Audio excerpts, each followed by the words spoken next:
Welcome everyone. I'm the MC for today, Andre Boudreau, and I thank you all for coming for our commemoration of the 75th anniversary of the liberation of Holland and VE Day. Both these significant events in our Canadian history, world history I guess, more concerned about the Canadians, but happened in May. At that time we had several little small celebrations, but we held it off until now, until we were allowed to have a larger gathering. Okay, now I'm going to invite Clinton Sonia, our president, to say a few words of welcome. At this event, the 9 surviving World War II veterans who are Wedgeport Legion members are being honored for their contribution to the liberation of Holland and the victory of Europe 75 years ago.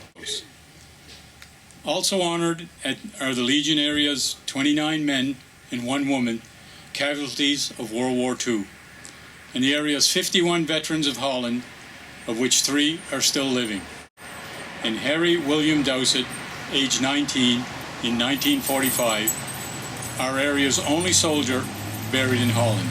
And we are pleased to have relatives of Mr. Dowsett here with us today. Our objective in holding this ceremony is that the Legion wants its members and general public to recognize the contribution to the war effort of our local soldiers, sailors, Air Force personnel, and Canadian Women's Army Corps. The Legion wants the public to realize the sacrifice of the 29 men and 1 woman in our Legion's area who made the ultimate sacrifice in World War II. I wish to thank the municipality for the excellent upkeep of this cenotaph. I also want to thank Roland and Pauline Burke for spearheading the fundraiser to buy flowers planted by the municipality in this park. Veterans Affairs Canada for funding through the Commemorative Partnership Program.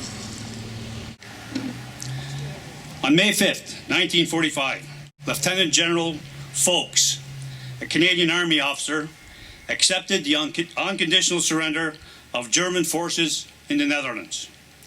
Today we remember and honor the Canadians who fought the hard fight to free the people of the Netherlands from 5 years of occupation, and the more than 7,600 Canadians that died in an effort to free their country.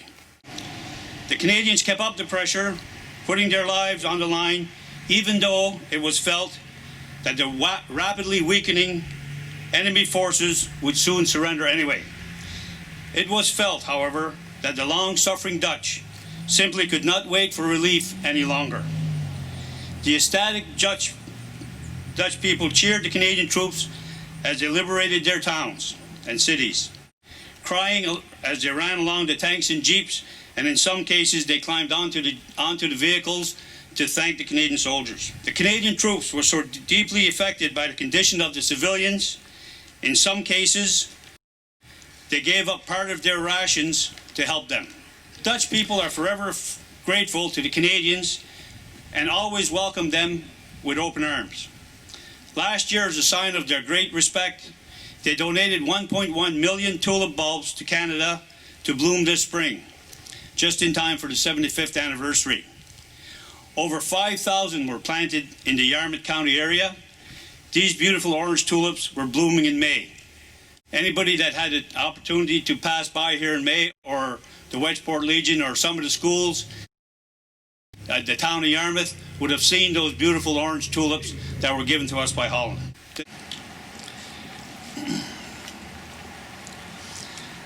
On May 7th, 1945, the German High Command, in the person of General Alfred Jody, signed the unconditional surrender of all German forces in the east and the west, at Reims in the northeast of France. Russian General Ivan Suvorov and French General François Chavez signed as witnesses. General Walter Bendel Smith, which was General Eisenhower's chief of staff, signed on behalf of the Allies. Canada's role in the Second World War. Our country's great efforts in the Second World War involved virtually the whole country. whether by serving in the military or by serving at home on the home front in industry, agriculture, and in our case, fishing. More than 1 million Canadians and Newfoundlanders served in the military. More than 45,000 gave their lives, and another 55,000 were wounded. While the great powers made more significant contributions to the war effort, for a country of only 11 million people, Canada's contribution was remarkable.